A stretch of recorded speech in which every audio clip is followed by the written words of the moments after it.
Аюултай хог хаягдал өдөр бүр үүсгэж байдгаа мэдхүү. Бидний өдөр тутмын амьдралаас байгаль орчинд хортой, аюултай, хүний эрүүл мэндэд хортой, шатамхай, эдэмхий шин чанартай аюултай хог хаягдлууд үүсдэг. Ахуйн аюултай хог хаягдалд батарей, аккумулятор, ахуйн химийн бодисууд, цэвэрлэгээний бодисууд, тээврийн хэрэгслийн тос шингэнүүд, бордоо, пестицидийн хаягдал орно.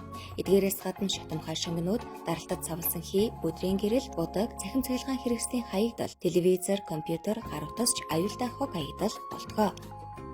Аюултай хог хаяглыг хогийн савруугаар шууд хийж болохгүй. Аюултай хог хаяглыг энгийн хог хаягдалтай хамт хаяснаар байгаль орчинд ноцтой бохирдол үүснэ. Хортой химийн бодис ялгарч хөрс усыг бохирдуулна. Хогийн савнд галгарах, хогны машин шатах, тесэрч дэлбэрэгч аюул үүсгэх эрсдэлтэй. Аюултай хог хаяглыг бусад хог хаяглаас тусдна тусгай савнд цуглуулж байгаарай.